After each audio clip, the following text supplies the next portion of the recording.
আল্লাহ তোমাদের উপরে খুশি হয়ে গেছেন, জান্নাতের পক্ষ থেকে, আল্লাহর পক্ষ থেকে জান্নাতের ফেরেশতারা তোমাদের বিবাহ বন্ধনে আবদ্ধ করায় দেবেন দ্বীনের খিদমতের জন্য। ও ভাই, ঈমান ঈমান, এমন ঈমানদার আমি, ঈমানও আছে নামাজও পড়ি না, ঈমান আছে। অনেকে বলে নামাজ না পড়লে কি ঈমান আছে, কথা সত্য। ওই ঈমান কোন ঈমান? 10 কেজি পানির মধ্যে 1 কেজি দুধের ঈমান। ওই ঈমান কোনো কাজে লাগবে না। ঈমানদার দাবি করে মানুষকে ঠকায়, ঈমানদার দাবি করে মিথ্যা বলে। এই ধোঁকাবাজ ঈমানদার ডেকে ডেকে আল্লাহ বলেন, ঈমানদার ইসলাম যেহেতু মেনেছো পরিপূর্ণ মানো।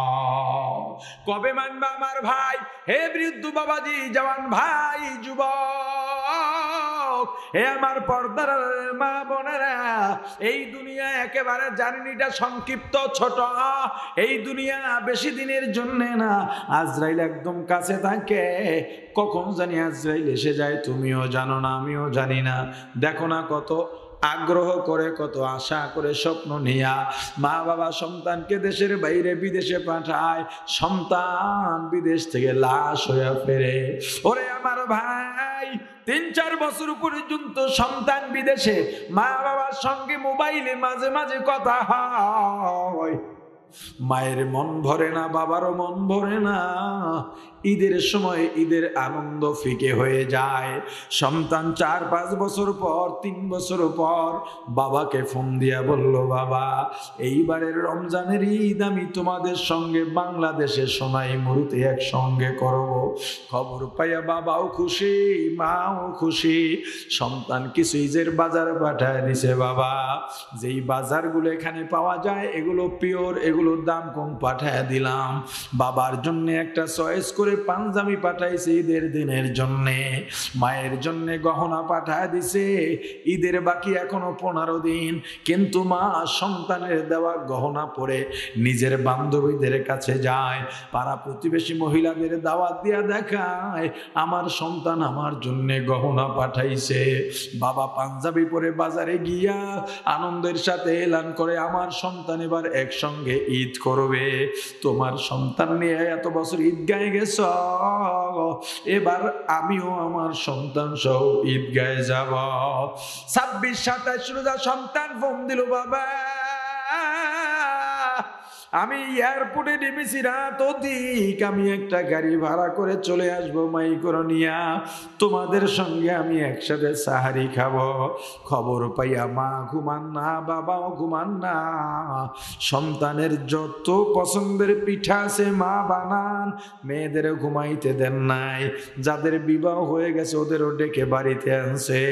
ছেলেরা যারা দূরে ছিল, চিটাঙে ছিল, বরিশাল, ঢাকায় ছিল, ওদেরকেও ডেকে আনছে। মা পিঠা বানায়, বাবা তাহাজ্জুদে সন্তানের জন্য দোয়া করে। সাহারির সময় একদম শেষ, এরপর সন্তান আছে না, শেষ সময় সবাই সাহারি খাইয়া ঘুমায়া গেছে, কিন্তু মা আর বাবা ঘুমান না। দরজা খুলে পথের দিকে তাকাইয়া রইছেন আর অপেক্ষা করতেছেন।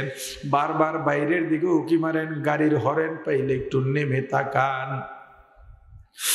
যখন সকাল 8-9 বেজে গেল, মায়ের মনটা ভালো লাগে না। স্বামীকে ডাক দিয়া বলে, সন্তানের বাবা একটু ফোন দাও। কেন আসেন? আমার মন ভালো লাগে না, অস্থির কেন লাগে? বাবা জবাব দিয়া বলে, বিবি টেনশন করো না, ঈদের যুগ, যানজট থাকতে পারে, চলে আসবে। স্বামীর সান্ত্বনা পায়া সন্তানের মা বাকি কাজগুলো গুছাইতেছে। বাবারও মনটা এবার ভালো লাগে না। 10-11 বেজে গেছে, সন্তান কেন আসে না? উঠানের মধ্যে পায়চারি করতেছে।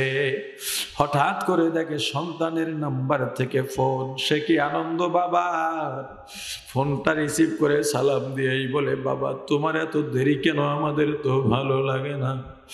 অপর প্রান্ত থেকে ডেকে বলে, বাবা আমি তোমার সন্তান না। এই মোবাইল যদি তোমার হয়ে তা সন্তানের হয়ে থাকে রে বাবা, তোমার সন্তান যেই মাইক্রো হাইস ভাড়া করে সোনাইমুড়ির উদ্দেশ্যে ঢাকা থেকে রওনা দিয়েছিল, ওই গাড়িটা বাড়িতে আসতে পারে নাই, নাতের পেটু অথবা চাটখিলে রামগঞ্জে। রায়পুরে নোয়াখালীর বেগমগঞ্জে অ্যাক্সিডেন্ট হয়ে ট্রাকের বা বাসের মুখোমুখি হয়ে অ্যাক্সিডেন্ট হয়ে গেছে। বাসের মধ্যে মানুষও মারা গেছে, গাড়ির মধ্যে। হেরে বাবা, এই অ্যাম্বুলেন্সের সিট তো তোর শোয়ার জায়গা না, চল বিছানায় চল, তোর জন্য নতুন চাদর বিছাইছি। ওরে বাবা, তোর জন্য গরম পানি দিছি, আয়। বোনেরা ডাক দিয়া বলে, ভাইরে তোর টাকা দিয়ে বিবাহ বন্ধনে আবদ্ধ হইলাম, চাইছিলাম তোরে ফুলের তোরা দেব। ভাই ডাকে আর বলে, ভাই গো, তোমার টাকা দিয়া লেখাপড়া করলাম, আজকে আমি চাকরি পেয়েছি। ওরে ভাই, চুলায় গরম পানি, এই পানি যে তোর শেষ গোসলের পানি হবে রে ভাই, বুঝতে পারি নাই। ও ভাই, কোন দিন মারা যাব তুমিও জানো না, আমিও জানি না। আজরাইলের আয়াতের মধ্যেই আছি, শুধু হুকুম হবে। আজরাইলের বাধায় এমন বাধায়, একবার বাধা হয়ে দাঁড়াইলে পৃথিবীর কোনো শক্তি নাই ওই বাধা অতিক্রম করবে। এ যুবক, দুনিয়ার সব লোভ লালসার পিছন ছেড়ে দে। এ যুবক, ইসলামের পথে আয়, ইমানের পথে আয়। এছাড়া শান্তিও মিলবে না, মুক্তিও পাওয়া যাবে না।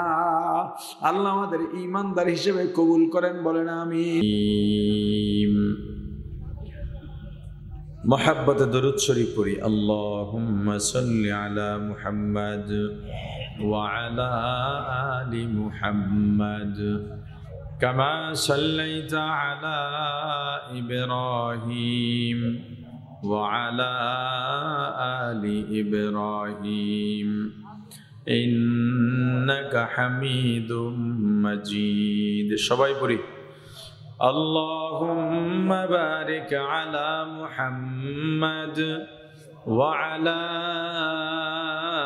آل محمد كما باركت على إبراهيم وعلى آل إبراهيم إنك حميد مجيد। يا حي يا قيوم برحمتك استغيث أصلح لي شأني كله ولا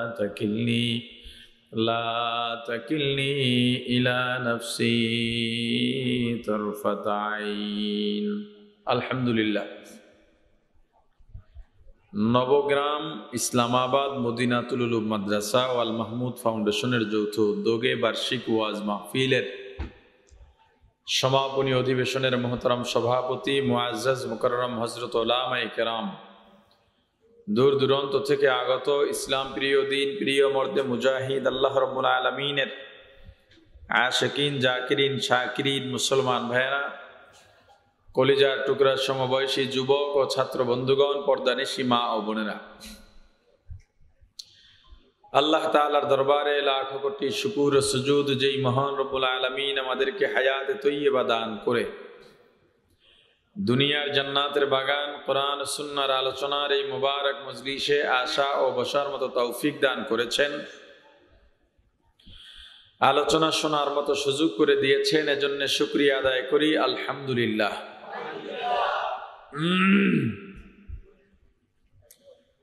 আলোচনা খুব লম্বা হবে না, দরকারি কিছু কথা। মাহফিল তো এখন একটা রুসুম আর রেওয়াজে পরিণত হয়েছে। হ্যাঁ, আমি মূলত বয়ান করি বাদেশা মুত্তাসিল। এখানে যে বয়ান আরো পরে, আজকে আমার সেক্রেটারি আমাকে বলার পর সারা গাড়িতে এরে ধুইতে আসছি। আমার তো জানতে হবে, কারণ রাতে বয়ান তো আমি করি না, অধিক রাত করি। ঢাকায় যদি হয়, কুয়াকাটার আশেপাশে হলে ভিন্ন কথা। বয়ান 9টায়, ঠিক আছে, যেহেতু কথা হয়ে গেছে। আপনারা তারিখ নিছেন আমার থেকে অনেক আগে, 7 তারিখে আপনাদেরকে দেওয়া হয়েছিল। দাওয়াত যিনি দিয়েছেন রাহাত, তার সঙ্গে কথা হয়েছে আজকে ফার্স্ট আমার আসার পথে। সোনাইমুড়ি আসার পরে যেখানে আরো আধা ঘন্টা লাগবে, এই বিষয়টাও জেহেনে থাকলে জেহেনটা একটু ভালো থাকতো। আমি 9টায় সোনাইমুড়ি আসছি, 9টায় বয়ানে বসবো। এখন তো নান্দিয়া পাড়াই শেষ হয় না, একেবারে আধা ঘন্টা লাগছে সোনাইমুড়ি থেকে এখানে। ব্যাপারটা হয় কি, এটা আপনাদেরকেও বলি, প্রত্যেকের কাজে লাগবে ব্যাপারটা। কখনো ইনফরমেশনে গ্যাপ রাখবেন না। নিজেও কোথাও গেলে এটা ভালো করে জেনে নেবেন। মনে করেন আমি যদি জানা থাকে আমার 1 মাইল জায়গা ভাঙা আছে, রাস্তা ভাঙা আছে, তখন আমি রওনা দেওয়ার সময় আমার জেহেনে, আমার ব্রেনে সেট হয়ে থাকবে যে 1 কিলো জায়গা বা 1 মাইল জায়গা, ভাঙা জায়গা আমাকে ফেস করতে হবে। কিন্তু আপনি যখন বলবেন রাস্তা একদম ক্লিয়ার, এরপর যদি আমি 2 মিনিটের রাস্তাও খারাপ পাই, জেহেন খলত মলত হয়। বয়ান এটা একটা আজীব জিনিস। এটা আপনারা মনে করেন যে এটা খুব সহজ, এটা সহজ না। সহজ তাদের জন্যে যারা আর্টিফিশিয়াল কথা বলে। আর্টিফিশিয়াল বুঝেন? প্রতিযোগিতা হয় না, বক্তৃতার প্রতিযোগিতা, কথা বলে না, ওই প্রতিযোগিতায় যে ছেলেরা কথা বলে, অনেক সময় নুরানি মাদ্রাসার ছেলেরা, এই 1-2 ছেলেরা ইংরেজিতে বক্তব্য দেয়। তোমরা যারা স্বেচ্ছাসেবক, আশেপাশে কোনো সাউন্ড ভিতরে না আসে। এই যে ছেলেটা ইংরেজিতে বক্তব্য দিল, আসলে কেউ ইংরেজি পারে? বলে না। তাকে মুখস্থ করানো হয়েছে, ঠিক না? দেখানো হয় যে আমরা ছোট একটা ছেলেকে ইংরেজি বক্তব্য শিখাইতে পারি। তো বাংলাদেশে কিছু বক্তা তো এরকম আছে বটেই, যারা আলোচনা সেট করে চলে যায় শ্রোতাদের আকর্ষিত করার জন্যে, নিজেকে আরো ভালোভাবে জাহির করার জন্যে। আপনি যখন বয়ান শুনবেন, আপনার এতটুকু গুণ থাকতে হবে, যিনি আলোচনা করেন তার কথায় শ্রোতার প্রতি কতটা দরদ আছে, কথার ভিতরে কতটা ব্যথা নিয়ে কথা বলে, যাতে মানুষ দিনের পথে চলে আসে। আপনি দেখলেন আমি তথ্য নির্ভর তাত্ত্বিক বয়ান করলাম, ইতিহাস তুলে ধরলাম, অনেক কিছু, কিন্তু আপনার ভেতরে সামান্য আমলের পরিবর্তনের ব্যাপারে রেখাপাত করে নাই। আপনার ভিতরে এই চিন্তাটা এলো না, আসলে এতদিন কি করছিলাম, যা করতেছি সব মিথ্যা, আমার আসলেই সংশোধন হওয়া দরকার। আপনি হন বা না হন পরের কথা, ভেতরে এই চিন্তাটা আপনার আসতে হবে। মাঝখানে কোনো ডিস্টার্ব চাকাই না, এই চিন্তাটা বা এই পরিবর্তনটা আপনার ভিতরে আসতে হবে। যদি একটুক না হয় তো বয়ান দিয়া ফায়দা নেই। তবে বয়ান দিয়া যে ফায়দা হচ্ছে না এটা প্রমাণিত। কিভাবে? এটা মসজিদ, এটা মসজিদ। আমাকে আপনারা বলেন, গত বছর এই দিন থেকে আজকের এই দিন পর্যন্ত আপনাদের এই নান্দিয়া পাড়া এই গ্রামে মাহফিল কি শুধু এই একটাই হয়েছে না আরো হয়েছে? বলেন, 5টা, 10টা? আমার জানা মতে আপনাদের এসব অঞ্চলে, সারা বাংলাদেশই হয়, এর মধ্যে আপনাদের অঞ্চল প্রচুর মাহফিল হয়। আমি যখন নিয়মিত মাহফিল করছি ডেলি 3টা 4টা, টিরিপের উপরে টিরিপ, বুঝলেন না? তখন আপনাদের এদিকের বলতে গেলে ঘরে ঘরে আমি এক সময় বয়ান করছি, ঘরে ঘরে কি গেছি, এটা কথার কথা, মানে অধিক আসছি। নোয়াখালীর গ্রাম মহল্লা আমার মুখস্থ ছিল। আমাকে বলেন, গত বছর এই দিন থেকে আজকের এই দিন পর্যন্ত এতগুলা মাহফিল হলো, আপনাদের এই মসজিদে ফজরের জামাতে নতুন মুসল্লি বাড়ছে কয়জন যে আগে নামাজ পড়তো না এখন পড়ে? বলেন না। যারা নামাজ পড়েন তারা বলেন এখানে। হ্যাঁ, তার মানে কি মাহফিল থেকে ফায়দা কি তাহলে হলো? কেন? এই মাহফিল এখন রুসুম আর রেওয়াজে পরিণত হয়ে গেছে। আমার মুরব্বী যারা আছেন, যাদের কথা মানি, যারা আমাকে ধমকাইতে পারেন, তারা ধমকানা মারে, তুমি এইভাবে মাহফিল ছেড়ে দিলে কেন? ময়দানে থাকা উচিত। তখন আফসোস করে এই কথাগুলো বলি। তখন বলেন, তাহলে তো ময়দান একেবারেই ধ্বংস হবে, তোমরা থেকে এই কথাগুলো বলো। কিন্তু বললে কাজ হবে কি? দিন দিন ইউটিউবের যুগ। আমরা, আল্লাহ আমাদেরকে এই লাইনে কবুল করেছেন যখন ইউটিউব নিজেও চিনতাম না, পাবলিকও চিনত না। দাওয়াত দিত, মোবাইল নাম্বার সংগ্রহ করতে কত কষ্ট হইতো, ঘুরতো, ঠিকানা কত ভুল, মাদ্রাসায় যে উঠে বসে থাকতো। মোবাইল তো রিসিভ করার সুযোগ তখন হতো না। আর এখন তো সবকিছু সহজ। কণ্ঠ ভালো হলেই হলো, পেছনে ব্যানার লাগাইয়া সামনে ক্যামেরাম্যান দাঁড় করাইয়া বক্তৃতা দিয়ে ছেড়ে দেবে, বাস। এরপর পাবলিক ইউটিউব থেকে খোঁজে কার কণ্ঠ ভালো, কণ্ঠের তাও কারো ভালো, ভাজ কারো ভালো, দাওয়াত দেয়। যারা আর্টিফিশিয়াল কথা বলে না, উম্মার দরদ নিয়ে কথা বলে, তাদের জন্য বয়ান করা কঠিন। তাদের বয়ানের সময় জেহেনকে সাফ রাখার দায়িত্ব আপনাদের। একটু বয়ানের মাঝে কথাবার্তা বললে, বয়ান থেকে ছুটে গেলে দেখবেন আর কথা বলতে পারেন, মন মেজাজ নষ্ট হয়ে যায়। কারণ তাদের জেহেনে আল্লাহ কথা একটা একটা ঢেলে দেন, এরপরে বলেন। মাঝখানে ডিস্টার্ব হলে ওই লাইনটা ছুটে যায়। এটা বোঝার জিনিস, বুঝাবার জিনিস না।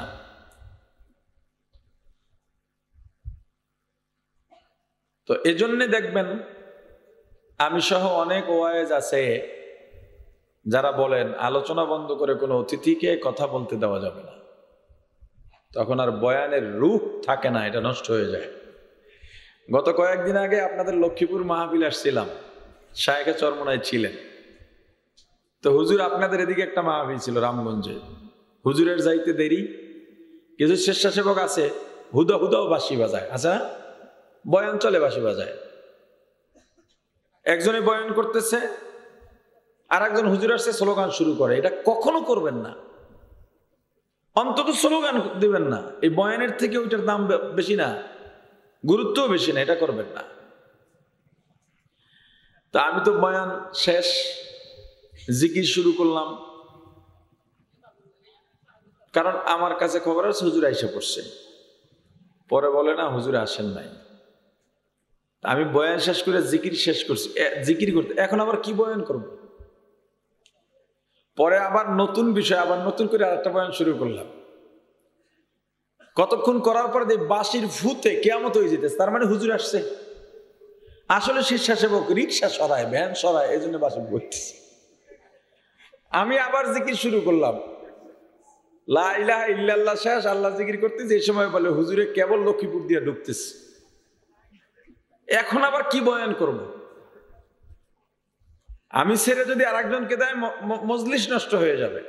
আবার আর এক বিষয় শুরু করলাম। বয়ানের পর হুজুর আর আমি এক জায়গায়, উঠাইছে কে? মানুষ খান্নাস। এইটা উঠাইছে কে? আল্লাহ বলেন শয়তানের অনুসরণ করো না। নফস শয়তান বলছে উঠে যা, উঠবি না। মানুষ শয়তান বলছে ওঠ, উঠবি না। সতর্কবাণী, ইন্নাহু লাকুম আদুউম মুবিন। এই শয়তান, এটা মানুষ হোক আর জিন হোক, তোমার শক্ত দুশ্মন, ও তোমাকে জাহান্নামে নিয়ে ছাড়বে। এখন শুরুর আলোচনা মনে থাকলে বলেন, আল্লাহ কাদেরকে ডেকেছেন? জোরে হুকুম করেছেন কি? পরিপূর্ণ ইসলামে ঢুকতে। এই যে আমি জিজ্ঞেস করতেছি, আপনারা জবাব দিতেছেন, এতে কি হচ্ছে জানেন?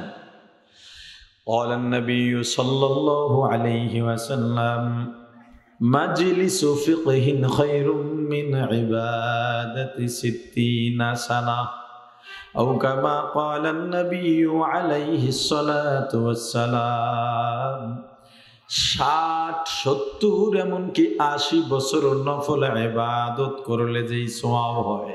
নফল ইবাদত মানে কি? 80 বছর একাধারে তাহাজ্জুদ পড়লাম, তেলাওয়াত করলাম, জিকির করলাম, ইস্তেগফার পড়লাম, দরুদ শরীফ পড়লাম।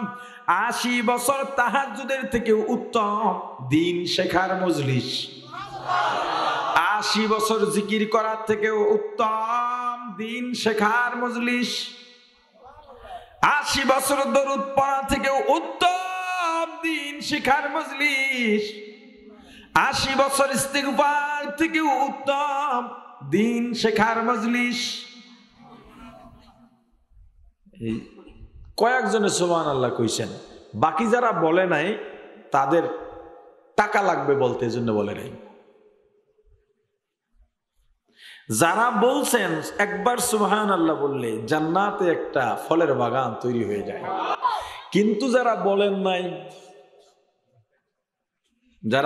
নাই, কোন দুঃখে বলেন আমাকে, আপনার মনে কি কষ্ট, কোন কারণে আপনি সুবহানাল্লাহ বলেন নাই? বলেন পরে তো বলছি, পরে বলছেন, কোটিবার বলবেন, 1000 কোটিবার বলবেন, যেই সময়টা চলে গেল আর পাওয়া যাবে না।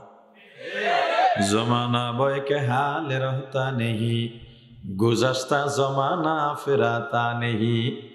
সব জিনিসের কাজ আছে, এমনকি দুনিয়ার শ্রেষ্ঠ ইবাদত নামাজ ওয়াক্ত মতো যদি কোনো কারণে নাও পড়তে পারি, কাজা পড়ার সুযোগ শরীয়ত দিয়েছে।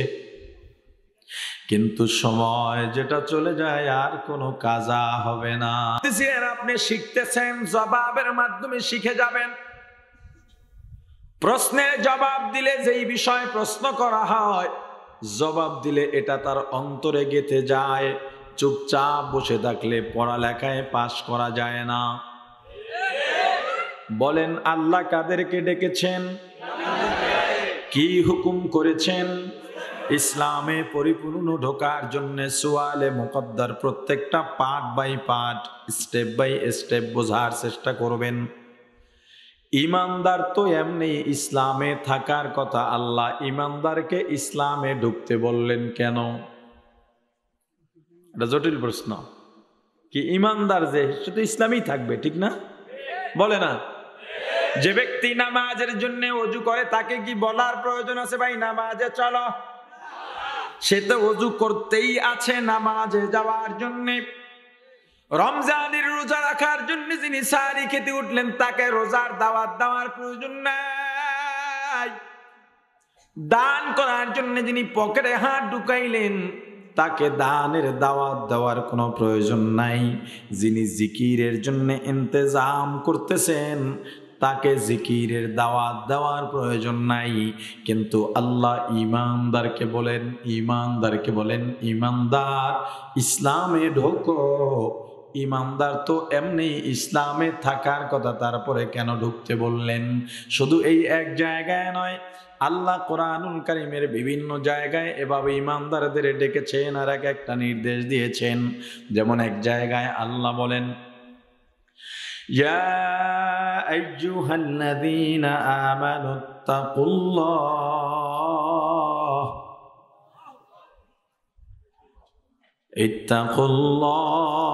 ইত্তাকুল্লাহা হাক্কা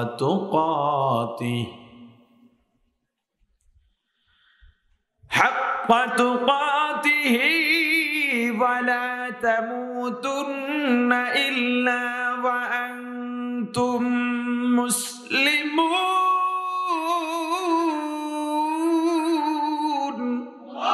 মুসলমানি বুয়াদ গরদান হাদান এনানে খুদ বদস্তে খাজাদাদান। লা ইলাহা ইল্লাল্লাহ, লা ইলাহা ইল্লাল্লাহ, লা ইলাহা ইল্লাল্লাহ, লা ইলাহা ইল্লাল্লাহ, লা ইলাহা ইল্লাল্লাহ, লা ইলাহা ইল্লাল্লাহ।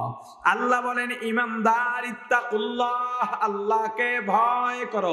ইমানদার তো এমনি আল্লাহকে ভয় করার কথা, এরপরেও আল্লাহ আলাদা ভাবে ইমানদার কি আল্লাহকে ভয় করতে বললেন কেন?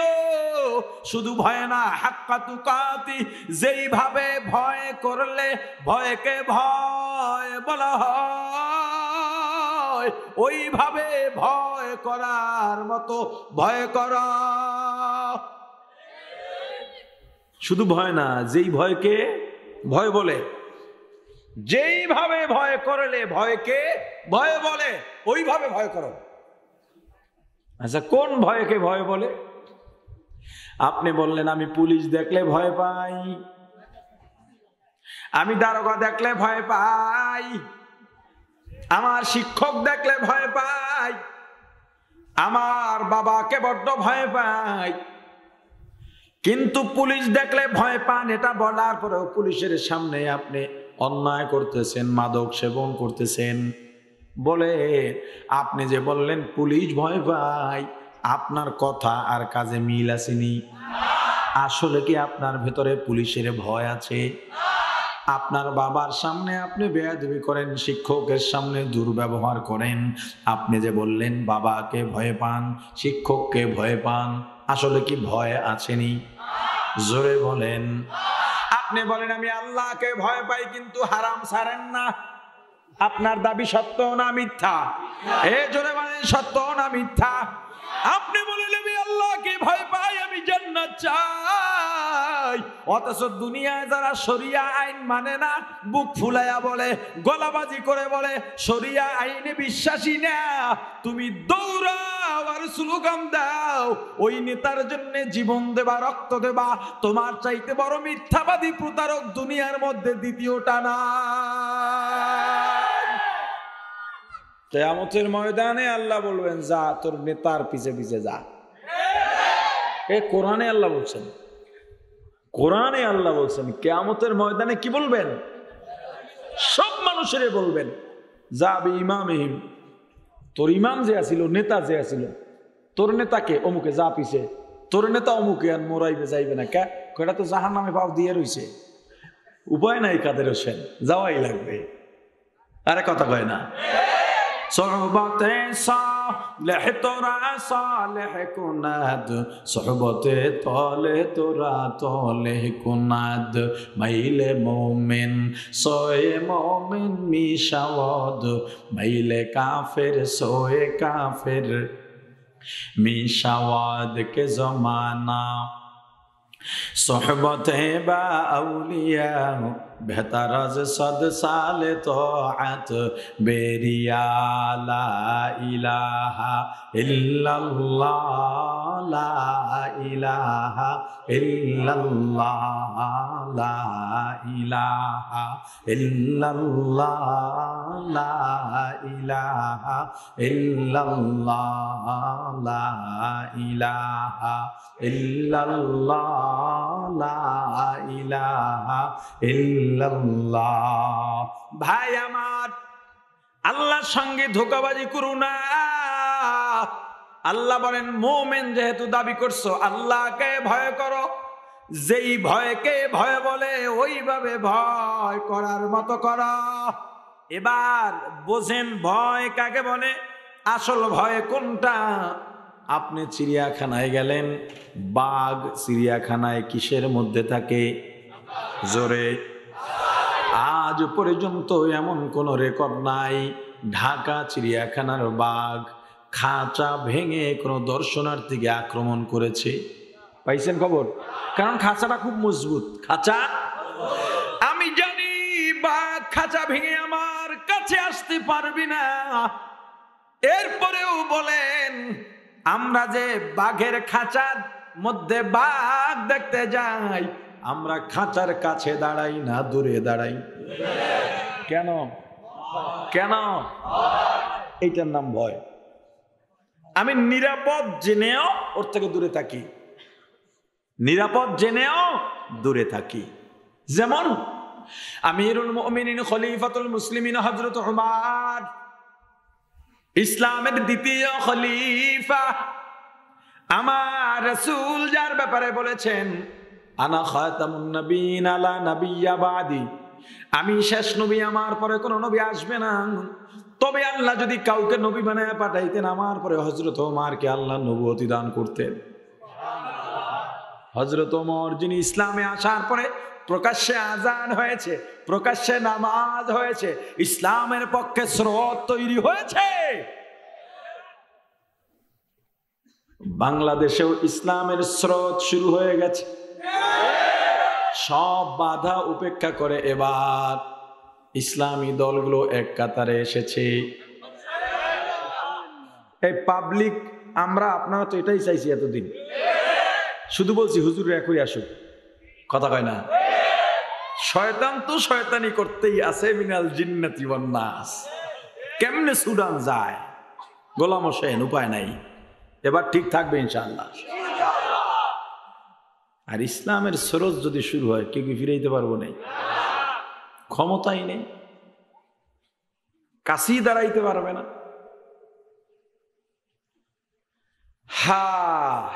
হযরত ওমর রাদিয়াল্লাহু তাআলা আনহু জানেন তিনি জান্নাতি, দুনিয়াতেই সুসংবাদ পেয়েছেন তারা জান্নাতি জান্নাতি জান্নাতি। এরপরেও হযরত ওমর একটা খড়কুটা হাতের মধ্যে নিয়ে কাঁদেন আর বলেন, ওরে খড়কুটা, তোর তো হিসাব নাই, মহিলারা রান্নার চুলায় দিলেই তুই পুড়ে শেষ, কিন্তু আমি ওমরের হিসাব আছে।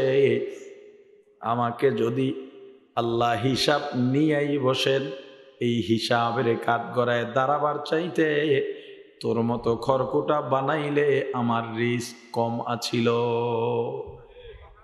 এটার নাম তাকওয়া। এটার নাম কি? তিনি জানেন নিরাপদ, তিনি জানেন জান্নাতে যাবেন। আমার রাসূল আগের গুনাহ মাফ, পরের গুনাহ মাফ, ভুল নাই, গুনাহ নাই। মুহাম্মাদুর রাসূলুল্লাহ সাল্লাল্লাহু আলাইহি ওয়াসাল্লাম।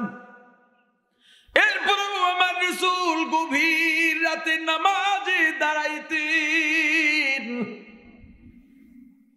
যখনই দাঁড়াইতেন চোখের পানি গাল বেয়ে বেয়ে পড়তে পড়তে রাসূলের বুকটা ভিজে যেত। মাঝে মাঝে এত লম্বা কেরাত পড়তেন, আমার রাসূল দাঁড়ায়া থাকতে থাকতে পা মোবারক ফুলে যেত। জানেন সেব, এরপরেও সতর্ক থাকা। আমি বাঘের খাঁচার কাছে গেলাম না, আমি জানি আমাকে ধরতে পারবে না, কামড়াইতে পারবে না, তবুও দূরে থাকি কেন? আরো জোরে জোরে বলেন। আরো একটা মজার ব্যাপার, এখন তো অ্যান্ড্রয়েড ফোন সবার হাতে, মোবাইলের মধ্যে ছবি ভিডিও মানুষকে কিছু করতে পারে, কিন্তু দেখবেন একটা সাপ দেখা যায়, ভয়ঙ্কর রূপ সাপের, একজনকে সবল দিছে সাপের ভিডিওতে, ভিডিওর মধ্যে সবল দেয়, উনি কিন্তু লাভ দেয়, কথা বলে না কেন? কেন? এটার নাম ভয়, এটার নাম ভয়। সাপের খাঁচার কাছে গেলাম, সাপ আমার থেকে অপোজিটে বীর পাকাইছে। বীর পাকানি বুঝুন না? আমি দাঁড়ায় রয়েছি, আমি জানি ওই সাপ আমার কাছেও আসতে পারবে না, দংশনও করতে পারবে না, কামড়াইতেও পারবে না। এরপরেও ওই সাপ ওপার থেকে ফস করে উঠলে আমি লাফ দিয়া আরো 2 হাত পিছনে সরে যাই। আমি না সরলে কামড়াইতে পারতো, এরপরে সরলাম কেন? বলে এটার নাম ভয়। আরো একটা উদাহরণ দিই। এখন শীতের দিন বাংলাদেশের বহু এলাকায় অনেক পুকুর সেচ করে না? কেউ পুকুরের মাটি কেটে, বৃষ্টি যেহেতু আসবে না পুকুর বড় বানায়, কেউ মাছ ধরার জন্য পুকুর সেচ করে ফেলে। আপনি পুকুর সেচ করলেন, মাছ ধরতেছেন,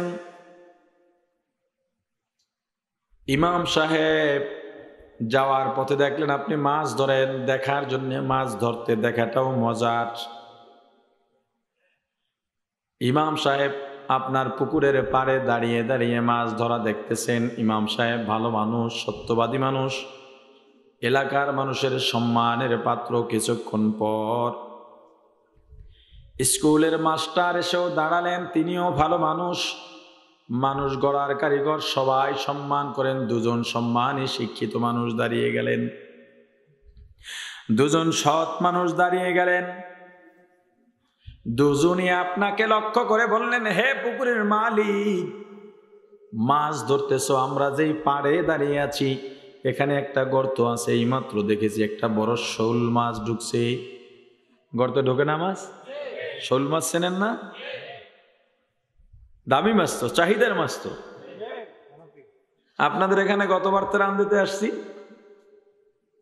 ওই যে পানি আপ ডাউন করতেছে, এদিকে খাল মনে হয়, লাভ দিয়ে একটা গজাল মাছ উঠছে গাড়ির সামনে, রাস্তায়, আমার গাড়ির সামনে, 4 কেজি ওজন।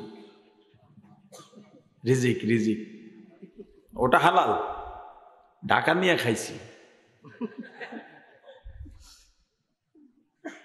হ্যাঁ, কোনো বাধা পুকুরের যদি হতো অবশ্যই ওটা নিতাম না, হয়তো পুকুরে ছাড়তাম না, হয় ডেকে তাদেরকে দিয়ে দিতাম। গতবার বন্যার সময়, 1 বছরও তো হয় না, এমন হয়, হয়েছে না? দুজনই বললে এই গর্তের মধ্যে একটা শোল মাছ ঢুকছে। আপনি দৌড় দিচ্ছেন মাছ ধরার জন্যে, কারণ আপনি পুকুর শেষ করছেনই তো মাছ ধরতে, তো বড় শোল মাছ। হুজুর বলছেন, সত্যবাদী মানুষ, মাস্টার সাহেব বলছেন, সত্যবাদী মানুষ, এখানে সন্দেহের কোনো সুযোগ আছে?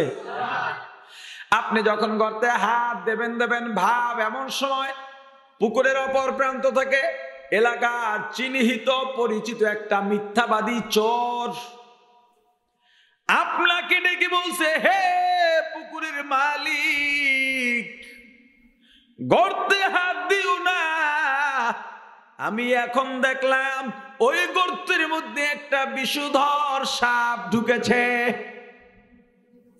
হে সোনাইবাড়ির ভাইরা, আমাকে বলো, ওই পুকুরে তুমি থাকলে গর্তের মধ্যে হাত দেবানি? কি আজীব মুআমালা! দুজন সত্যবাদী মানুষ, সম্মানী মানুষ, ভালো মানুষ, শিক্ষিত মানুষ বললেন, আমরা দেখছি মাছ, সাপ দেখি নাই। চোর মিথ্যাবাদী, প্রমাণিত মিথ্যাবাদী, 1 প্যাকেট পাঞ্জাবির আবুল বিড়ি পাইলেই মিথ্যা সাক্ষী দেয়। এমন একটা মিথ্যুক বলল, আমি দেখছি সাপ।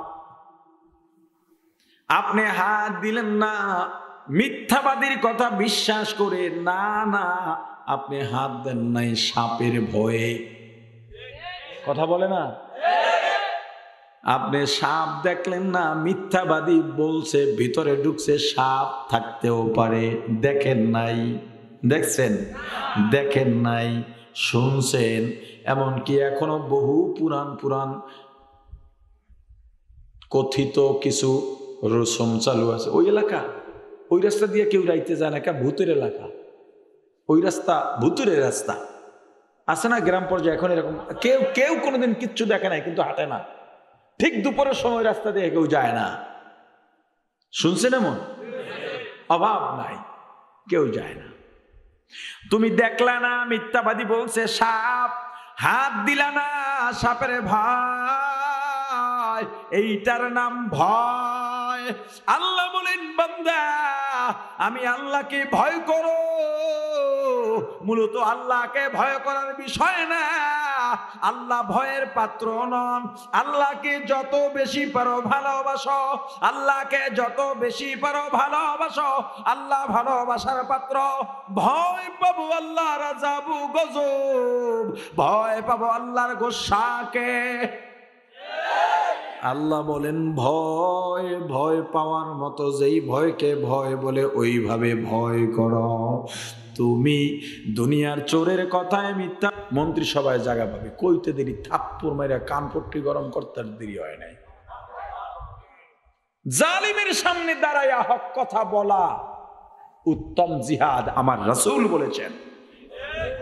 আর তুমি ইমাম, সভাপতির গোলামি করো না, হক কথা বলতে পারো না, তুমি রিজিক তোমার মসজিদকে বানায় আনিছো রিজিকের মালিক, এই মসজিদের ইমামতির একটা মূর্তি বানায়া পূজা করতেছো, লাথি মারো পূজার উপরে। হক কথা সবার আগে উচ্চারিত হবে জুমার মসজিদের মেম্বার থেকে,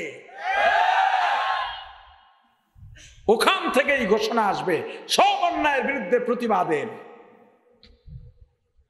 তুমি প্রতিবাদ করলে মসজিদ কমিটিকে হুজুরের রাজনীতির কথা কয় রাখা যাইবে না, যেইটাই কইবে এই কথা সেইটার ইমামতিতে পাঠায় দেবা, সব ঠান্ডা। আর মুসল্লিটিও তো এই মার্কা, তোমার ইমামরে বিদায় দেয়, তুমি বলো আর কোন ইমাম এখানে হবে না, যে বিদায় দেবে তারা দিয়ে ইমামতি করাতে হবে।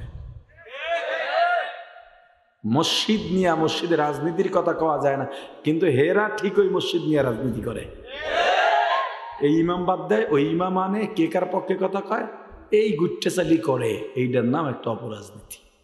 কথা কয় না, কয় হুজুর বয়ান করবেন, রাজনীতির কথা বলা যাবে না। আমি একবার নাসিরনগর বিবেরিয়া মাহফিলে গেছি, এই 2-3 বছর আগে। তো একজন উপজেলা চেয়ারম্যান উনি এসে মাইক ধরে বলতেছেন, হুজুরদের কাছে আমার অনুরোধ, আমি স্টেজে বসা, আমি বয়ান শুরু করব তার আগে বক্তব্য বলতেছে, হুজুরদের কাছে অনুরোধ, হুজুররা এখানে কোরআন হাদিসের কথা বলবেন, রাজনীতির আলোচনা যেন না করা হয়। আপনার মানে কোরআন হাদিস দিয়ে কইবেন, রাজনীতির কথা যেন না বলে, তার মানে কোরআন হাদিসের রাজনীতি নাই। কথা কয় না, কোরআন হাদিসে রাজনীতি আছে, এই কথা কারা বলেন? আলেমরা। কারা? আর জোরে বলেন। কেমনে বলেন? তারা কোরআন হাদিস জানেন, পড়তে পারেন। কোরআন হাদিসে রাজনীতি নাই এইটা বলে কারা? যার দ্বারা কোরআনের সবচেয়ে ছোট্ট সূরা সূরাতুল কাউসার, ইন্না আতাইনা কাল কাউসার, এইটার অর্থ জিগাইলে পেট ফুললে 3 জন হবে। আর কথা কয় না, পায়জামা নষ্ট হবে। কয় কোরআন হাদিসে কি নাই? ওরে বাটবা। তো বলতেছে রাজনীতির কথা বলা যাবে না, আমি কিছু বলি টলি নেই। এইটার পরে ওনার বক্তব্য শুরু করছে। আপনারা জানেন আমার নেত্রী এই দেশের জন্য কি করছেন। আমি এই এলাকার জন্য এইটা করছি, কি করছি না সবাই আবার পাবলিক। তো সবচেয়ে বড় সমস্যা আপনা করে নিয়া, আমি যেটা বললে যাবো এটাও ঠিক, পরে যদি কেউ এসে আমার পরে আমার উল্টো কথা কয় তখন আপনারা ঠিক। এটা হলো বড় সমস্যা। এখন উনি বলতেছেন, আমি যে থামেন আপনি, কেন? আমি বলছি আপনি বললেন রাজনীতির আলোচনা করা যাবে না, আপনি কোন অধিকারে আমার স্টেজে দাঁড়াইয়া রাজনীতির কথা বলতেছেন? আমার স্টেজে আমি রাজনীতির কথা বলতে পারবো না, আপনি রাজনীতির কথা বলতেছেন। এই মানুষগুলো আপনার জন্য আসে না, আমার নাম শুনে এসেছে। বরং আপনি যতক্ষণ কথা বলেন এরা বিরক্ত হয়, আমি উঠে যাব, সবাই উঠে যাবে এখান থেকে। আমাদের নাম এলাকায় দিনের পর দিন প্রচার করে করে মানুষের কানে পৌঁছায়, মানুষ নিজের টাকা দিয়া কাজবাজ ফালাইয়া বহু দূর দূরান্ত থেকে এসে জমা হয় আপনার কথা শোনার জন্যে। আমি চ্যালেঞ্জ দিলাম, বাংলাদেশের কোন হুজুর, কোন ইমাম রাজনীতির আলোচনা করেন না ওয়াজের মঞ্চে কিংবা মসজিদের মেম্বরে। রাজনীতি মানে কি? আমি যদি বলতাম খালেদা জিয়া এইটা করছে, আওয়ামী লীগ এইটা করছে, শেখ হাসিনা এইটা করছে, বিএনপি এইটা করছে, যদি অন্যায় করে থাকে, ইসলামের বিরুদ্ধে বলে থাকে, সেটার প্রতিবাদ ওয়াজ মসজিদ মেম্বার সব জায়গার থেকেই হবে। কিন্তু আজ পর্যন্ত কোনো ওয়াজে, কোনো ওয়াইজ, কোনো মসজিদের মেম্বারে, কোনো জুমার খতিব সাহেব এইভাবে দলের নাম ধরে ধরে বলছেন? আরে কথা বলেন না, আপনি দলের নাম নিয়ে বলতেছেন আর আমারে বলতেছেন রাজনীতির আলোচনা করা যাবে না। আগে আপনারটা বন্ধ করেন মিয়া। রাগন রাগন রাগ হইল বা কি? ওয়াজ কি বন্ধ হইব? ওয়াজ তো চলতে থাকবে। আওয়ামী লীগ ওয়ালারা বলে এক মুজিব লুকান্তরে লক্ষ মুজিব ঘরে ঘরে, বিএনপি ওয়ালারা বলে এক জিয়া লুকান্তরে লক্ষ জিয়া ঘরে ঘরে। আমরা আলেমরা কি তাহলে জঙ্গলে জঙ্গলে নাকি? এক আলেম, এক মুফতি, মুহাদ্দিস, মুফাসসির, খতিব, মুহতামিম লুকান্তরে লক্ষ লক্ষ কোটি কোটি আলেম, মুফতি, মুহাদ্দিস, মুফাসসির, খতিব, মুহতামিম আল্লাহ পৃথিবীর ঘরে ঘরে তৈরি করে দেবে। আদরে কুদু রত্তু দারি বরকামাল আনতা রব্বি আনতা হাসবি জুল জালাল তুহি কাদের জলিলুল্লাহ জাহাদার বহরহাল তুহি মেরা নিগাহদার লা ইলাহা ইল্লাল্লাহ লা ইলাহা ইল্লাল্লাহ লা ইলাহা ইল্লাল্লাহ লা ইলাহা ইল্লাল্লাহ লা ইলাহা ইল্লাল্লাহ। ছোট ভাই থাপ্পড় একটা লাগায় দিছে, কানপট্টি গরম। জালিম কসাইকে ডেকে বলে, জল্লাদকে ডেকে বলে, একেও তেলের মধ্যে ফালাও। ব্যক্তিগত সচিব উজির কানের কাছে এসে বলে, বাদশা মহারাজ, হাজার হাজার মানুষ দাঁড়ায় আছে, তিন ভাইকে যদি আপনার শাসন, আপনার কথা না মানাইতে পারেন, ছোট ভাইকেও যদি তৈলের মধ্যে ফালা দেন, এই মানুষগুলো আপনার প্রতি আনুগত্য কমে যাবে, মনে করবে আপনার ক্ষমতা নাই, পাওয়ার নাই, এরে ফালাইয়েন না। তো আমার একটু দেন, আমি চেষ্টা করি। কি কৌশলে করবা? আমার সুন্দরী একটা মেয়ে আছে, যেই মেয়ের জন্য, যুবতীর জন্য এলাকার সমস্ত যুবকরা পাগল। আমার বিশ্বাস ওই যুবতীকে এই ছেলের পেছনে লেলায়া দিলে কাজ হয়ে যাবে। এই যে নারীদের বেপর্দা, যুবতী জওয়ান নারীদের বেপর্দায় অবাধে চলাফেরা, যার পক্ষে এখন রাষ্ট্র থেকেও কথা বলা হয়। গত কয়েকদিন আগে একটা ভিডিওতে দেখলাম, বাসের মধ্যে সুপারভাইজার এক মেয়েকে থাপড়াইছে মেয়ের বেয়াদবির কারণে। সবাই পুরুষটাকে, সুপারভাইজারকে, ওই প্যাসেঞ্জাররা, যাত্রীরা সবাই বাহবা দিয়েছে। ভিডিওতে যারা দেখেছে কমেন্টে সবাই পুরুষটাকে বাহবা দিয়েছে। আরও লিখেছে, ওরে আরও কয়েকটা থাপ্পড় দেওয়া দরকার ছিল এই বেহায়া মেয়ে। অথচ খবরে দেখলাম ওই মেয়েটার কোনো শাস্তি হয় নাই, সুপারভাইজারকে গ্রেফতার করা হয়েছে। এই অসঙ্গতি দূর করার জন্যে, অত্যাচারকে দূর করার জন্যে ইসলামকে ক্ষমতায় বসাতে হবে। ইসলামের বিকল্প মুক্তির কোনো আশা করা যায় না। শান্তি চাও তো ইসলাম লাগবে। তুমিও ভালো করে জানো, তোমার ইমাম যদি মেম্বার হয়, তোমার ইমাম যদি মেম্বার হয়, তুমিও জানো তোমার এলাকার জন্য বরাদ্দকৃত একটা গমও খাবে না, একটা চাউলও মেরে খাবে না। এরপরেও তুমি ভোট দাও না কেন? চুরি করতে পারবা না, এই জন্যে। আমি যখন তাফসিরে জালালাইন পড়ি, আপনাদের পাশের জেলা চাঁদপুরে জাফরাবাদে একটা মসজিদের নামাজ পড়াইতাম। দূর দূরান্ত থেকে মানুষজন আসতো আমার পেছনে জুমা পড়তে। তখন জুমায় বয়ান করতাম, ছাত্র মানুষ। আমার একজন বন্ধু ছিল, একদম ঘনিষ্ঠ বন্ধু। আমি যখন মাদ্রাসায় যাইতাম, সাইকেল ছিল তখন, সাইকেল চালায় যাইতাম, ও পেছনে বসে থাকতো। মাদ্রাসায় ক্লাস করতাম, ও সাইকেল নিয়ে চলে আসতো, অথবা বসে থাকতো, দোকানে চা খাইতো। বাসায় ভালো রান্না হলে আমার জন্য বাটি ভরে রুমে নিয়ে যাইত।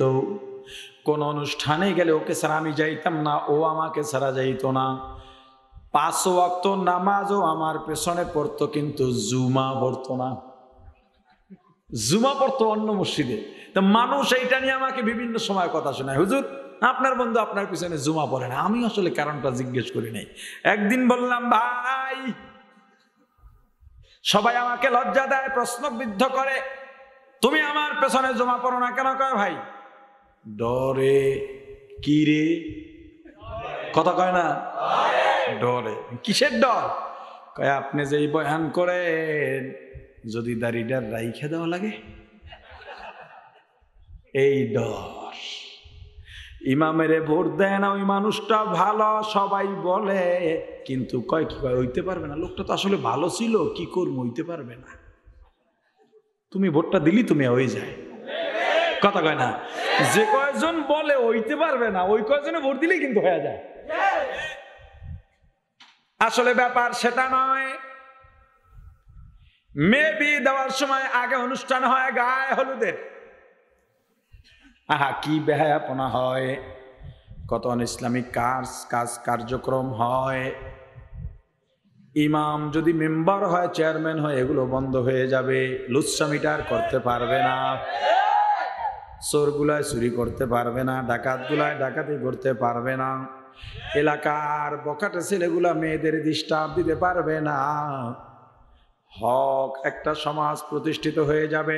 সবাই এটাও জানে ইসলাম মানে শান্তি, ইসলাম প্রতিষ্ঠা হলেই শান্তি প্রতিষ্ঠা হবে। জানার পরও ইসলামে ভোট দেয় না, প্রমাণ হলো আমাদের সমাজে মুসলমানের চেয়ে চোরের সংখ্যা বেশি। মুসলমানের চাইতে যেটা চোর ওটা মুসলমান না, মুসলমান কামের মুসলমান না। 10 কেজি পানির মধ্যে 1 কেজি দুধ দিলেন, এই 10 কেজি পানির মধ্যে দুধ আছে না নাই? কটুক বলার উপায় আছে? এই পানিতে দুধ নাই, কথা কয় না। এই পানিতে কি আছে? বলবে দুধ আছে। কিন্তু এই দুধ কেউ খাইবে? সর হবে, মাখন হবে, ঘি হবে, বাজারে বেচতে পারবেন? তো মুসলমান ঠিকই, ও কোনো জায়গায় খাটবে না।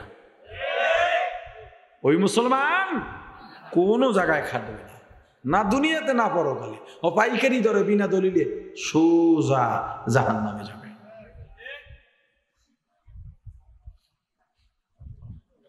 ঈমান ধ্বংসের জন্য ইসলাম বিদ্বেষীরা কত ফাঁদ পেতেছে, এইটা আমরা অনুধাবন করতে পারি না। মানুষ এখন গুনাহকে গুনাহ মনে করে না, অপরাধকে অপরাধ মনে করে না। আগে বাপ আর সন্তান, মা আর মেয়ে রাস্তা দিয়ে হাঁটলেই কারেন্টের খাম্বায় বা অপরিত্যক্ত ঘরের বেড়ার সঙ্গে সিনেমার পোস্টারে নায়ক নায়িকা, বেশি উলঙ্গ হওয়া লাগতো না। নায়ক নায়িকার যদি হাঁটু বের করা থাকতো, স্রেফ হাঁটু, বাবার দিকে সন্তান লজ্জায় তাকাইতে পারতো না, সন্তান বাবার দিকে লজ্জায় তাকাইতে পারতো না। এখন সন্তান আর বাবা এতটা ফ্রি হয়ে গেছে, সন্তান আর বাবার মধ্যে কোনো লজ্জা নাই, লজ্জার পর্দা উঠে গেছে। মা আর মেয়ের মধ্যে লজ্জা নাই, লজ্জার পর্দা উঠে গেছে। ভাই বোনের মধ্যে লজ্জা নাই, লজ্জার পর্দা উঠে গেছে। সেক্সুয়ালি ফ্রি আলাপ করে নিজেরাই এক মজলিসে বসে। কেমনে হইল?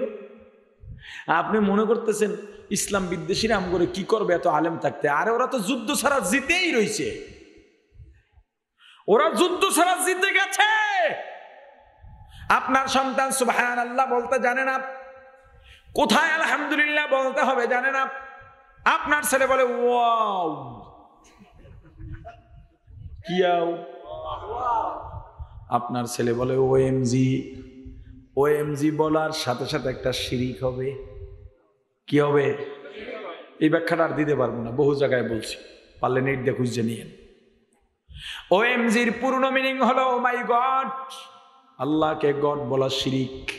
কি? ওরা তো ওদের সংস্কৃতি আমাদের মাঝে ঢুকায়া দিছে, ওদের যা যা চাওয়া সব আমরা পূরণ করতেছি। হুজুর আল্লাহর রহমত দুনিয়ায় নাজিল হয়ে গেছে, বিশেষ করে বাংলাদেশে। কেমনে? কয় আগে এই জায়গায় একটা সিনেমা ছিল, এখন সেটা ভাঙিয়া মাদ্রাসা হয়েছে। অমুক জায়গায় সিনেমা মার্কেট হয়ে গেছে, আল্লাহর রহমত না হইলে তো সিনেমা বন্ধ হয় না। কথাটা শোনার সময় মনে হয় কথা তো ঠিক আছে, কিন্তু আমার প্রশ্ন, সিনেমায় এই মুরব্বী যাইতে পারতে? কতক্ষণ? আমি এত বড় হুজুর মানুষ, সিনেমায় যাইতে পারতাম? ছোট বাচ্চাদের সিনেমায় টিকিট দিত, মাদ্রাসার ছাত্র সিনেমায় যাইতে পারতো, চেয়ারম্যান মেম্বার সিনেমায় যাইতে পারতো। এখন হুজুর আর খাজুর নাই, ছোট আর বড় নাই, হাতে হাতে সিনেমা। রহমতটা কোন ঢুকে বাইরে গজব হয়ে গেল কম তো। ওরে ভাই, এই জন্য বলেছি নিজে নিজেকে চেনো। এই যে আমাকে দেখেন, এইটা আমি না, আপনাকে আমি দেখি, এটাও আপনি নন। তাহলে আমি কে? আপনি কে?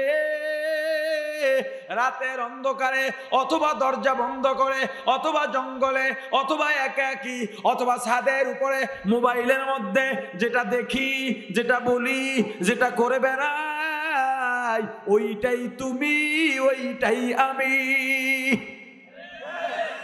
পাবলিকের সামনে তো পতিতারাও বোরকা পরে বের হয়। নিজেকে নিজে চেনো, নিজেকে নিজে চেনো, ইমান বিক্রি করো না ও ভাই। ছোট ভাই ডাক দিয়া বলে, হুঙ্কার দিয়া বলে, হে জালিম, তুই মনে করেছিস আমি ভয় পাইছি এই জন্য কাঁদি? বলে হ্যাঁ। না, আমি ভয় পাই নাই, ভয় কাঁদি না, দুইটা কারণে কাঁদি। কয়টা? দুইটা কারণে কাঁদি। এক নাম্বার কারণ, আমি জানি আমাকেও তৈলের মধ্যে ফালাবি, এই জন্য আমি আল্লাহর কাছে এটা চিন্তা করে কাঁদতেছি। ও আমার আল্লাহ, হে আমার শাহেনশাহ, ইয়া রাব্বি, আমাকে একটাই জীবন দিয়েছেন, আমার ঈমানের পরীক্ষার জন্য আমি দ্বিতীয়বার আর সুযোগ পাবো না। আমাকে যদি 1000টা জীবন দিতারে আমার আল্লাহ, আমি 1000 বার জালিমের তৈলের মধ্যে নিজের জীবন দিয়া প্রমাণ করতাম আমি আপনার খাঁটি বান্দা। দুই নাম্বার কারণ কেন কাঁদো? বলে সারা জীবন শুনে আসছি বড় ভাইয়েরা ছোট ভাইকে আদর করে ভালোবাসে, ছোট ভাই চাহিদা বড় ভাইরা পূরণ করে, কিন্তু আজকে দেখলাম উল্টা। বলে সেটা কেমন? বলে আমার দুই ভাই স্বার্থপরের মতো আমাকে নাপাক দুনিয়ার মধ্যে ফালাইয়া ওরা দুইজন আগে আগে আমার রবের দরবারে চলে গেছি। উজির কয়ের থামাইতে পারবেন না, আমার দ্বারে দেন সময়। এক সপ্তাহ সময় নিছে ছোট ভাইকে দিন থেকে দূরে সরায় দেবে। সবাই ইমান কি কেনা যায় রে? আরে কথা বলে না, কেনা যায়? কেনা যায় না, যাবেও না। তোমার ইমান কটুক, তুমি নিজেরটা নিজে মেপে নাও, বুঝে নাও, মাপতে পারবে, সহজ, মাপা সহজ। প্রাণের ভাই আমার, ছোট ভাইকে হুজির নিয়ে গেল, মেয়েকে ডাক দিয়া বলো, মা, এই ছেলেটাকে যে কোনো ভাবে তোমার অভিনয় দিয়া, তোমার সুন্দরী রূপ দিয়া, তোমার যৌবন দিয়া, তোমার চাহনি দিয়া, তোমার স্টাইল দিয়া ইসলাম থেকে ফিরায়া দিতে হবে। অনেক বড় উপটোকন পাওয়া যাবে। এক সপ্তাহ পর্যন্ত চেষ্টা চালাইল, কিন্তু আল্লাহর বান্দা যুবক ওর দিকে ফিরেও তাকালো না। ওদিকে তো বাদশা বই রইস, ভাল্লুকের ঘরের উল্লুক। উজির এখন সুসংবাদ নিয়ে আয় না কে? উজির গেছে বুড়া কুত্তার থতমা চেহারা। কিরে ভাবতি ভালো মনে হয় না? কয় আরো 1 মাস সময় চাই। কয় মাস? ওয়া মাকারু ওয়া মাকারাল্লাহ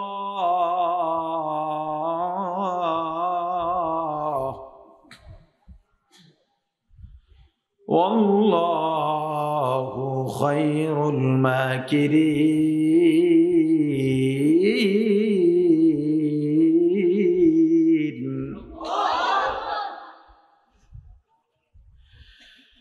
ومكروا ومكر الله والله خير الماكرين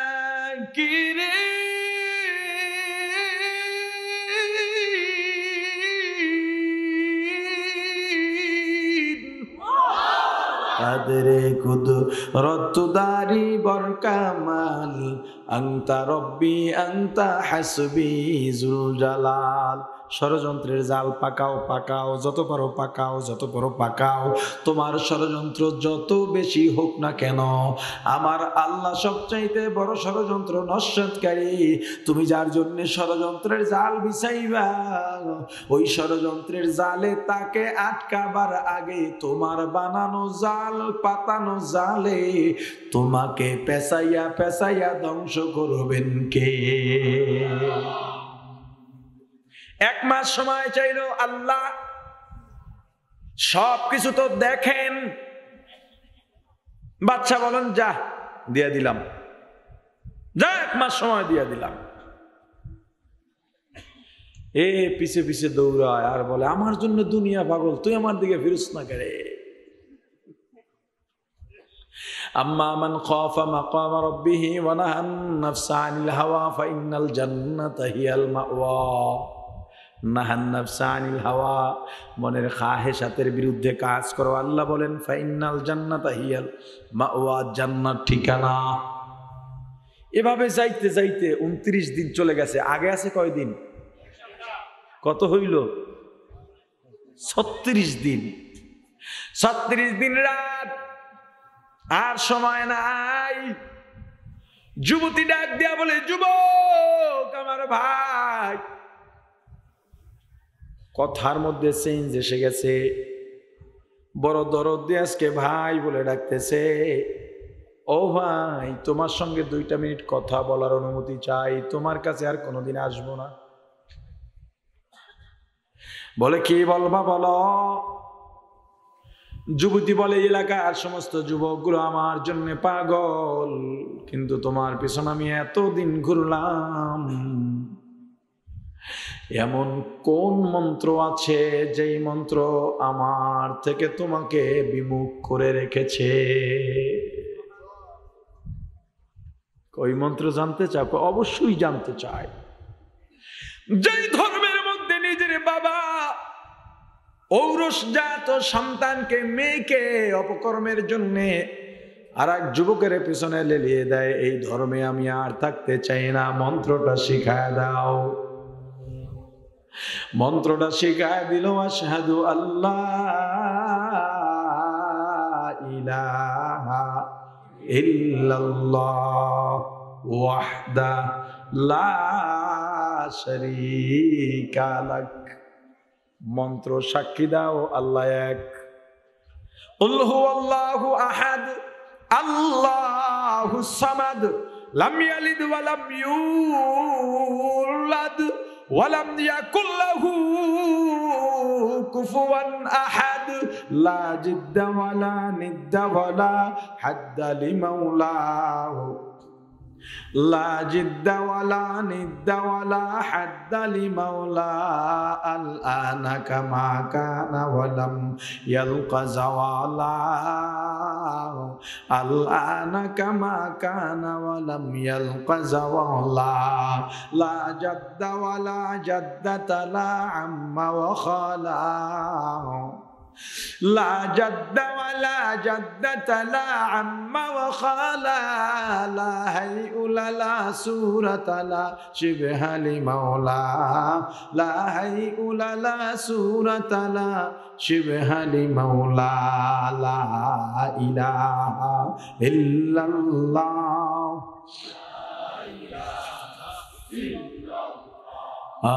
লা ইলাহা ইল্লাল্লাহ।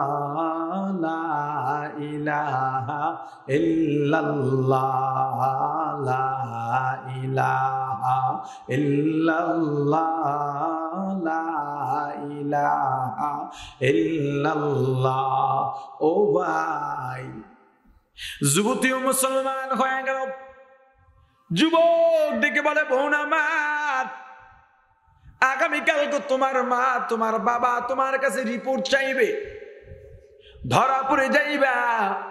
চলো ইসলামের কোনো খেদমত করা যায় কিনা, রাত্রে আমরা বের হয়ে যাব। বের হয়ে যাচ্ছে, পালিয়ে যাচ্ছে, বিল জঙ্গল পার হয়ে যায়। সবে সাদাকার আগে আগে হঠাৎ ঘোড়ার পায়ের আওয়াজ পায়।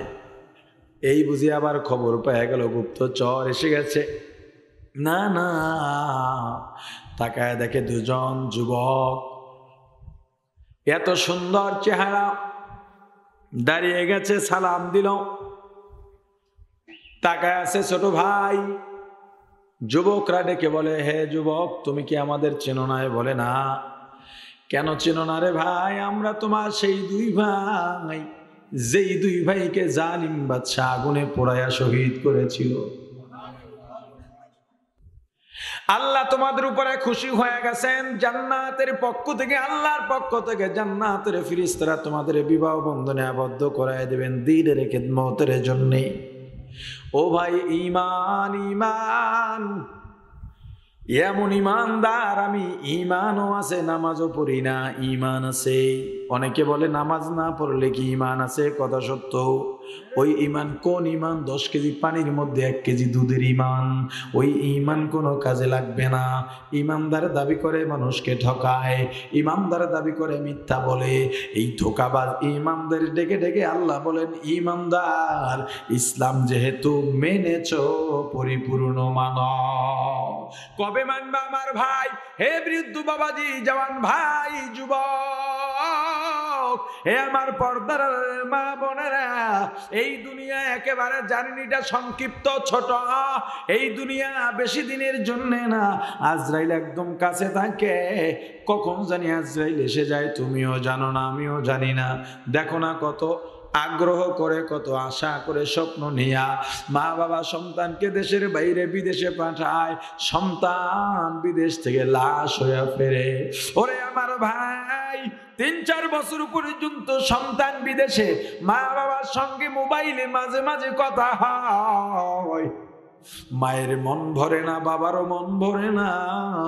ঈদের সময় ঈদের আনন্দ ফিকে হয়ে যায়। সন্তান 4-5 বছর পর, 3 বছর পর বাবাকে ফোন দিয়া বলল, বাবা এইবারের রমজানের ঈদ আমি তোমাদের সঙ্গে বাংলাদেশে সোনাই মুড়িতে একসঙ্গে করব। খবর পাইয়া বাবাও খুশি, মাও খুশি। সন্তান কিছু ঈদের বাজার পাঠায় দিছে। বাবা, যেই বাজারগুলো এখানে পাওয়া যায় এগুলো পিওর, এগুলোর দাম কম, পাঠায় দিলাম। বাবার জন্য একটা চয়েস করে পাঞ্জাবি পাঠাইছে ঈদের দিনের জন্যে। মায়ের জন্য গহনা পাঠায় দিছে। ঈদের বাকি এখনো 15 দিন, কিন্তু মা সন্তানের দেওয়া গহনা পরে নিজের বান্ধবীদের কাছে যায়, পাড়া প্রতিবেশী মহিলাদের দাওয়াত দিয়া দেখায়, আমার সন্তান আমার জন্য গহনা পাঠাইছে। বাবা পাঞ্জাবি পরে বাজারে গিয়া আনন্দের সাথে এলান করে, আমার সন্তান এবার একসঙ্গে ঈদ করবে। তোমার সন্তান নিয়ে এত বছর ঈদগাহে গেছ, এবার আমিও আমার সন্তান সহ ঈদগাহে যাব। 26-27 রোজা সন্তান ফোন দিল, বাবা আমি এয়ারপোর্টে নেমেছি রাত অধিক, আমি একটা গাড়ি ভাড়া করে চলে আসবো মাইকরনিয়া, তোমাদের সঙ্গে আমি একসাথে সাহারি খাবো। খবর পাইয়া মা ঘুমান না, বাবাও ঘুমান না। সন্তানের যত পছন্দের পিঠা আছে মা বানান, মেয়েদের ঘুমাইতে দেন নাই। যাদের বিবাহ হয়ে গেছে ওদেরও ডেকে বাড়িতে আনছে। ছেলেরা যারা দূরে ছিল, চিটাঙে ছিল, বরিশাল, ঢাকায় ছিল, ওদেরকেও ডেকে আনছে। মা পিঠা বানায়, বাবা তাহাজ্জুদে সন্তানের জন্য দোয়া করে। সাহারির সময় একদম শেষ, এরপরে সন্তান আছে না, শেষ সময় সবাই সাহারি খাইয়া ঘুমায়া গেছে, কিন্তু মা আর বাবা ঘুমান না। দরজা খুলে পথের দিকে তাকাইয়া রইছেন আর অপেক্ষা করতেছেন। বারবার বাইরের দিকে উকি মারেন, গাড়ির হরেন পাইলে একটু নেমে তাকান।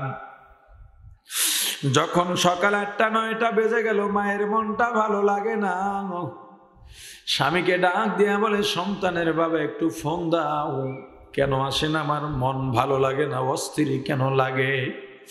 বাবা জবাব দিয়া বলে, বিবি টেনশন করো না, ঈদের যুগ, যানজট থাকতে পারে, চলে আসবে।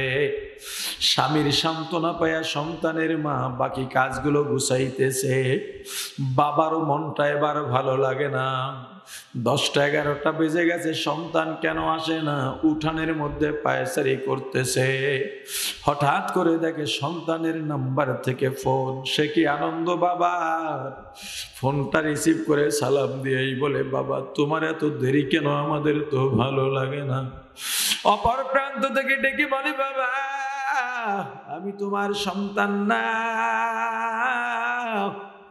এই মোবাইল যদি তোমার হয়ে তা সন্তানের হয়ে থাকে রে বাবা, তোমার সন্তান যেই মাইক্রো হাইস ভাড়া করে সোনাইমুড়ির উদ্দেশ্যে ঢাকা থেকে রওনা দিয়েছিল, ওই গাড়িটা বাড়িতে আসতে পারে নাই। নাতের পেটু অথবা চাটখিলে, রামগঞ্জে, রায়পুরে, নোয়াখালীর বেগমগঞ্জে অ্যাক্সিডেন্ট হয়ে ট্রাকের বা বাসের মুখোমুখি হয়ে অ্যাক্সিডেন্ট হয়ে গেছে। বাসের মধ্যে মানুষও মারা গেছে, গাড়ির মধ্যে। হেরে বাবা, এই অ্যাম্বুলেন্সের সিট তো তোর শোয়ার জায়গা না, চল বিছানায় চল, তোর জন্য নতুন চাদর বিছাইছি। ওরে বাবা, তোর জন্য গরম পানি দিছি, আয়। বোনেরা ডাক দেয়া বলে, ভাই রে, তোর টাকা দিয়ে বিবাহ বন্ধনে আবদ্ধ হইলাম, চাইছিলাম তোরে ফুলের তোরা দেব। ভাই ডাকে আর বলে, ভাই গো, তোমার টাকা দিয়া লেখাপড়া করলাম, আজকে আমি চাকরি পেয়েছি। ওরে ভাই, চুলায় গরম পানি, এই পানি যে তোর শেষ গোসলের পানি হবে রে ভাই, বুঝতে পারি নাই। ও ভাই, কোন দিন মারা যাব তুমিও জানো না, আমিও জানি না। আজরাইলের আয়াতের মধ্যে আছে শুধু হুকুম হবে। আজরাইলের বাধায় এমন বাধায়, একবার বাধা হয়ে দাঁড়াইলে পৃথিবীর কোনো শক্তি নাই ওই বাধা অতিক্রম করবে। এ যুবক, দুনিয়ার সব লোভ লালসার পিছন ছেড়ে দে। এ যুবক, ইসলামের পথে আয়, ইমানের পথে আয়। এছাড়া শান্তিও মিলবে না, মুক্তিও পাওয়া যাবে না।